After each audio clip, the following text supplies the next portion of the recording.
My name is Katie Britt, and I have the honor of serving the people of the great state of Alabama in the United States Senate. However, that's not the job that matters most. I am a proud wife and mom of two school-aged kids. My daughter Bennett and my son Ridgway are why I ran for the Senate. I'm worried about their future and the future of children in every corner of our nation.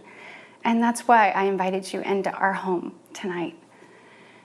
Like so many families across America, my husband Wesley and I just watched President Biden's State of the Union address from our living room. And what we saw was the performance of a permanent politician who has actually been in office for longer than I've been alive. One thing was quite clear, though. President Biden just doesn't get it. He's out of touch. Under his administration, families are worse off, our communities are less safe, and our country is less secure. I just wish he understood what real families are facing around kitchen tables just like this one. You know, this is where our family has tough conversations. It's where we make hard decisions. It's where we share the good, the bad, and the ugly of our days. It's where we laugh together, and it's where we hold each other's hands and pray for God's guidance. And many nights, to be honest, it's where Wesley and I worry. I know we're not alone. And so tonight, the American family needs to have a tough conversation, because the truth is, we're all worried about the future of our nation. The country we know and love seems to be slipping away, and it feels like the next generation will have fewer opportunities and less freedoms than we did. I worry my own children may not even get a shot at living their American dreams. My American dream allowed me, the daughter of two small business owners from rural Enterprise, Alabama, to be elected to the United States Senate at the age of 40. Growing up, sweeping the floor at my dad's hardware store and cleaning the bathroom at my mom's dance studio, I never could have imagined what my story would entail. To think about what the American dream can do across just one generation, in just one lifetime, it's truly breathtaking.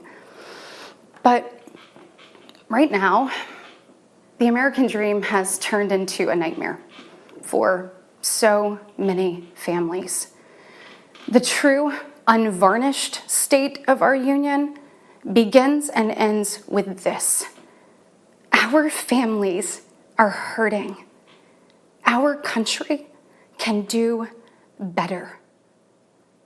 And you don't have to look any further than the crisis at our southern border to see it. President Biden inherited the most secure border of all time. But minutes after taking office, he suspended all deportations, he halted construction of the border wall, and he announced a plan to give amnesty to millions.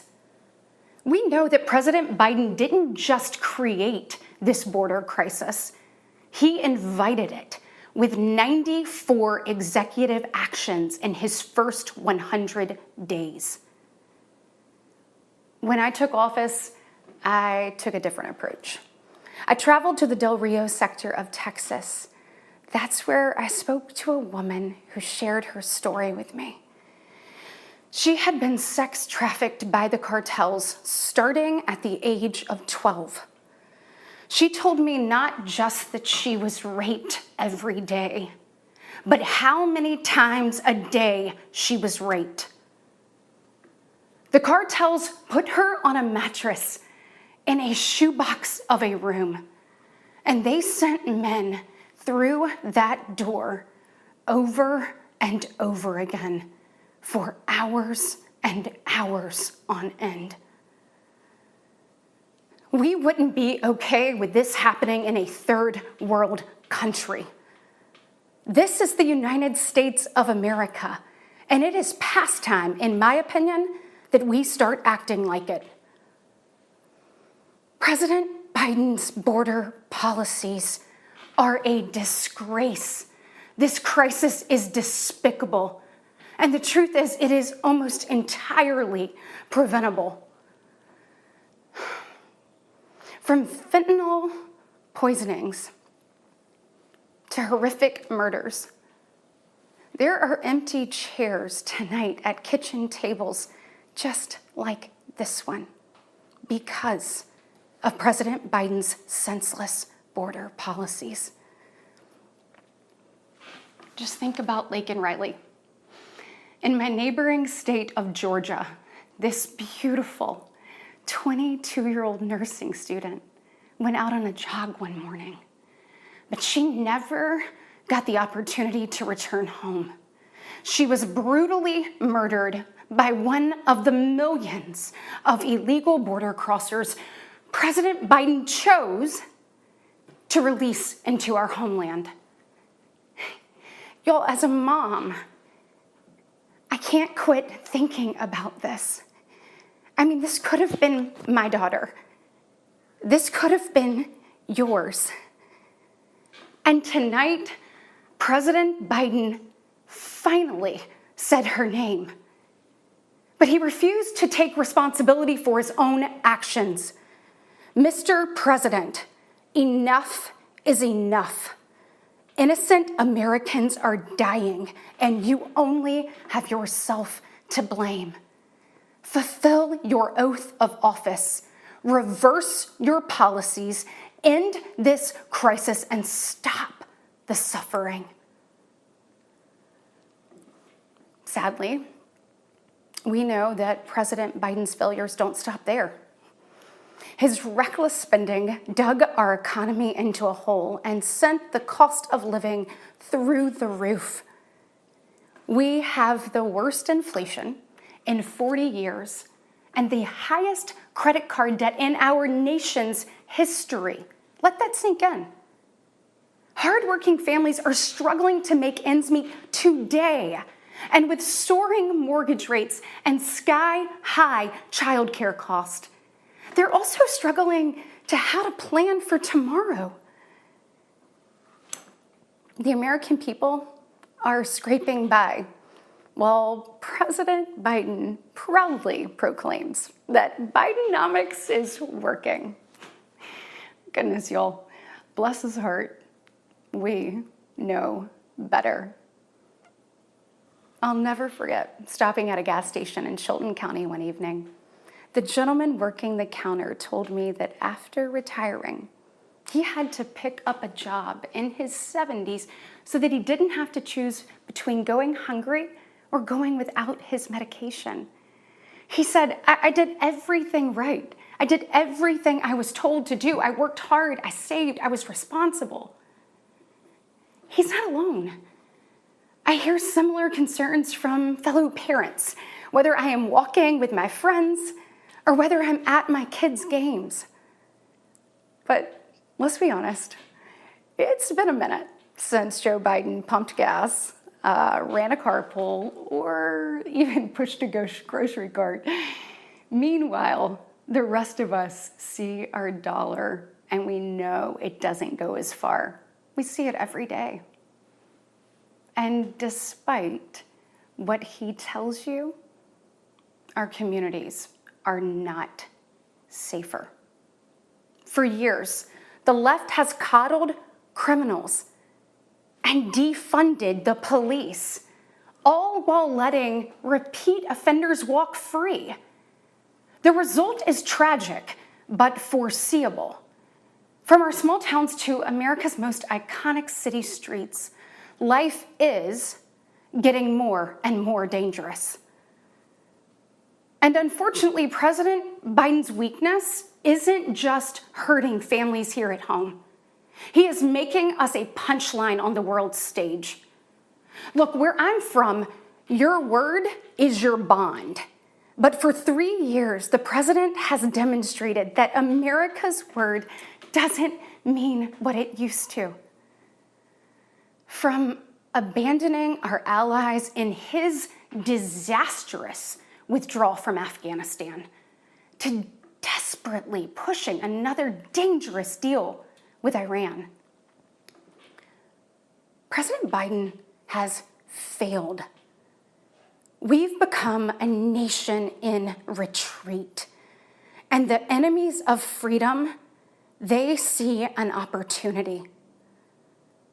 Putin's brutal aggression in Europe has put our allies on the brink. Iran's terrorist proxies have slaughtered Israeli, Jews, and American citizens. They've targeted commercial shipping, and they've attacked our troops nearly 200 times since October, killing 3 US soldiers and 2 Navy SEALs. Meanwhile, the Chinese Communist Party is undercutting America's workers. China is buying up our farmland, spying on our military installations, and spreading propaganda through the likes of TikTok. You see, the CCP knows that if it conquers the minds of our next generation, it conquers America. And what does President Biden do? Well, he bans TikTok for government employees, but creates an account for his own campaign. Y'all, you can't make this stuff up. Look, we all recall when presidents faced national security threats with strength and resolve. That seems like ancient history. Right now, our commander-in-chief is not in command. The free world deserves better than a dithering and diminished leader. America deserves leaders who recognize that secure borders, stable prices, safe streets, and a strong defense are actually the cornerstones of a great nation. Just ask yourself, are you better off now than you were 3 years ago? There's no doubt we're at a crossroads, and it doesn't have to be this way. We all feel it. But here's the good news. We, the people, are still in the driver's seat. We get to decide whether our future will grow brighter or whether we'll settle for an America in decline. Well, I know which choice our children deserve, and I know the choice the Republican Party is fighting for. We are the party of hard-working parents and families, and we want to give you and your children the opportunities to thrive. And we want families to grow. It's why we strongly support continued nationwide access to in vitro fertilization. We want to help loving moms and dads bring precious life into this world. Wesley and I believe there is no greater blessing in life than our children. And that's why tonight, I want to make a direct appeal to the parents out there, and in particular to my fellow moms, many of whom I know will be up tossing and turning at 2 a.m., wondering how you're going to be in 3 places at once and then somehow still get dinner on the table. First of all, we see you, we hear you, and we stand with you. I know you're frustrated. I know you're probably disgusted by most of what you see going on in Washington, and I'll be really honest with you, you're not wrong for feeling that way. Look, I get it. The task in front of us isn't an easy one, but I can promise you one thing. It is worth it. So I am asking you, for the sake of your kids and your grandkids, get into the arena. Every generation has been called to do hard things. American greatness rests in the fact that we always answer that call. It's who we are.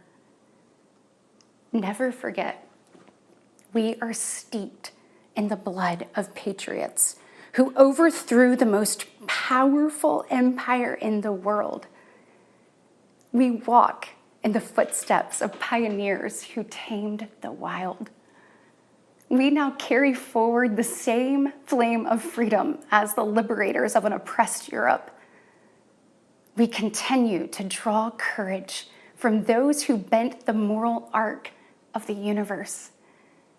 And when we gaze upon the heavens, never forget that our DNA contains the same ingenuity that put man on the moon. America has been tested before, and every single time we've emerged unbowed and unbroken. Our history has been written with the grit of men and women who got knocked down. But we know their stories because they did not stay down. We are here because they stood back up. So now it's our turn, our moment to stand up and prove ourselves worthy of protecting the American dream. Together, we can reawaken the heroic spirit of a great nation. Because America, we don't just have a rendezvous with destiny. We take destiny's hand and we lead it. Our future starts around kitchen tables just like this, with moms and dads just like you. And you are why I believe with every fiber of my being that despite the current state of our union, our best days are still ahead. May God bless you, and may God continue to bless these United States of America.